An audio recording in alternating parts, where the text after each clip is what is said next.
Assalamualaikum warahmatullahi wabarakatuh. Perkenalkan, nama saya Rizka dari kelas Agroteknologi 1B. Baik, saya akan menjelaskan tentang materi daur hara kehidupan. Di dalam tanah yang ideal bagi bercocok tanam, kadar masing-masing unsur hara yang diperlukan tanah berimbang. Tanah semacam ini dilambangkannya sebagai suatu tahang yang dindingnya terdiri atas busur-busur yang sama tingginya. Akan tetapi, begitu tanah itu kekurangan satu zat hara tertentu, hal itu dilambangkan pada tahang sebagai adanya salah satu busur tahang yang tingginya tidak mencapai tinggi busur-busur lainnya. Diucapkan dalam bentuk kesuburan tanah, dengan demikian dapat dikatakan bahwa daya menghasilkan suatu lahan tertentu ditentukan oleh unsur hara di dalam tanah itu yang terendah kadarnya. Kita sudah tahu bahwa karbon diambil dari gas CO2 di udara oleh tumbuhan untuk digunakan pada proses fotosintesis. Akan tetapi juga kita ketahui bahwa gas yang sama sekali dihasilkan tumbuhan dan hewan sebagai hasil pernapasan. Karena itu, daur karbon melibatkan dua proses yang bersaingan, yaitu fotosintesis dan pernapasan. Sewaktu berfotosintesis, tumbuhan mengubah karbodioksida dan air menjadi karbohidrat dan oksigen bebas. Karbohidrat itu adalah suatu bentuk zat yang menyimpan suatu persediaan energi yang tinggi. Energi ini digunakan dalam pernapasan karena karbohidrat dan oksigen digabung kembali untuk menghasilkan karbon dioksida dan air sambil melepas energi. Pada umumnya, nitrogen adalah zat hara yang selalu menjadi unsur pembatas dalam model tahang, Justus von Liebig. Karena nitrogen menjadi penyusun utama protein dan beberapa molekul biologik lainnya, nitrogen diperlukan baik oleh tumbuhan maupun hewan dalam jumlah yang sangat besar. Atmosfer mengandung nitrogen dalam jumlah yang sangat besar, kira-kira 80% dari udara terdiri atas nitrogen.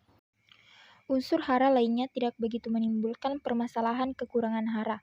Akan tetapi, hal itu tidak berarti bahwa unsur-unsur lain itu kurang penting perannya dalam fisiologi tumbuhan. Kadang-kadang jumlah yang diperlukan sangat rendah, akan tetapi merupakan persyaratan mutlak agar tumbuhan dapat berkembang. Penggayaan alami tanah dengan mineral semacam ini dapat terjadi secara berkala melalui kegiatan vulkanik. Letusan Gunung Galunggung beberapa tahun yang lalu pada mulanya merupakan malapetaka, akan tetapi dipandang dari segi lain debu vulkanik yang bertebaran kemana-mana itu dapat dianggap sebagai suatu pemupukan alami unsur hara yang menyebar sejauh debu gunung api itu dapat diterbangkan angin. Fosfor terdapat dalam asam nukleat dan di dalam berbagai molekul yang berperan mengangkut energi, akan tetapi diperlukan dalam jumlah yang kecil. Bahan kering, tumbuhan rata-rata mengandung nitrogen 2% tetapi hanya mengandung fosfor kira-kira 0,2%. Namun pun demikian, kebanyakan tanah tidak mampu menyediakan fosfor dalam jumlah yang cukup guna mendukung pertumbuhan maksimum. Setelah nitrogen, fosfor dan kalsium memegang peranan terpenting keempat. Kadar kalsium di dalam tumbuhan bervariasi menurut spesies. Magnesium ialah salah satu penyusun molekul klorofil. Tumbuhan mengambilnya dari dalam tanah dalam bentuk ion yang diserap akar. Di dalam tanah magnesium terdapat dalam bentuk kation dapat tukar. Kekurangan akan Mg jarang terjadi, akan tetapi sekarang ini dengan kebiasaan memupuk berat tampaknya mulai muncul di sekitar kita. Mangan, bor, besi, seng, tembaga, molibden, dan klor diperlukan tumbuhan dalam jumlah yang sangat kecil. Kekurangan akan unsur mikro seperti ini dapat menghambat produktivitas tumbuhan. Kekurangan akan molibden diperkirakan merupakan penyebab redanya fiksasi nitrogen oleh jasa teknik tanah di daerah-daerah pertanian tertentu. Mungkin ini saja yang saya bisa jelaskan tentang materi daur hara kehidupan.